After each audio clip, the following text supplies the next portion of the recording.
Ya, sekarang kesetimbangan benda tegar itu bagian ketiga ya. Nah, di sini ada dua penyangga, penyangga P dan penyangga Q. Nanti kalau ditanya berapa gaya reaksi yang diberikan P, berapa gaya reaksi yang diberikan Q, nah bisa kita kerjakan dengan metode torsi ya. Nah, gaya reaksi P itu seperti ini, itu pasti arahnya ke atas. Ini NP. Nah, untuk mencari gaya reaksi di P ini, nanti kita anggap pusat rotasinya adalah Q. Jadi pusat rotasi di sini. Nah, nanti titik berat benda itu selalu pas di tengah-tengah begini ya, tengah-tengah. Ini akan ada berat dari baloknya W. Nah, dengan demikian nanti sistem torsi di sini, jika Q sebagai pusat rotasi, maka nanti ini akan berputar kemari. Kalau penyanggaannya dicopot, nah agar dia bisa bertahan, maka penyangga A dipasang sehingga mempunyai gaya reaksi, nanti torsinya akan ke kanan. Nah, di sini sigma torsi juga harus sama dengan 0. Persamaan yang kita gunakan nanti torsi 1 sama dengan torsi 2. Kita misalkan ini torsi 1, kita misalkan ini torsi 2, maka itu harus seimbang.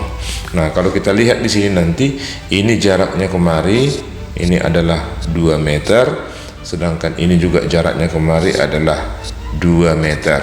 Berarti jarak dari NP ke Q ini adalah 4 meter. Nah, kalau kita buat nanti torsi 1 sama dengan torsi 2, maka nanti torsi 1 W dikali 2 harus sama dengan NP dikali 4. Dengan metode ini nanti kita bisa tahu berapa gaya reaksi pada titik P ini. Ya, yang kedua, jika kasusnya ada orang yang berjalan di atas batang seperti ini, berapa jauh dia bisa berjalan dari titik Q ini agar batangnya tidak berputar. Nah, kalau seperti ini nanti, ini bisa kita buat titik Q sebagai pusat rotasi. Sama seperti yang tadi nanti di sini, titik di sini sebagai berat batangnya, sementara di sini nanti sebagai titik orangnya. Ini WO. Jaraknya kita belum tahu, kita misalkan X. Karena dia kalau terlalu ke kanan, nanti batang itu akan berputar. Nah, oleh karena itu agar batang tidak berputar, nanti torsi, ini torsi 1 harus sama dengan torsi 2 di sini. Baru nanti dia aman, batangnya tidak berputar. Ya, selanjutnya kita lihat contoh berikut ya. Sebuah balok homogen bermassa 20 kg, panjangnya 5 meter, ditumpu pada titik P dan titik Q seperti gambar di samping. Seorang anak yang massanya 50 kg berjalan dari titik P ke titik B. Jarak terdekat ke titik B yang dapat dicapai si anak sebelum balok berputar adalah berapa? Jadi jaraknya ke titik B ke sini. Nah, kita misalkan dulu jaraknya ini kemari X. Nah, oleh karena itu nanti yang kita buat sebagai pusat rotasi adalah titik Q di sini nanti. Nah, kemudian gaya-gaya yang bekerja adalah di sini ada berat batang. Nah, berat batangnya adalah 20 kg menjadi 200 Newton. Nah, karena ini di tengah-tengah sementara panjang batangnya adalah 5 meter, maka ini nanti panjangnya adalah 1,5 meter. Ini juga 1,5 meter. Nah, nanti torsinya akan berputar kemari.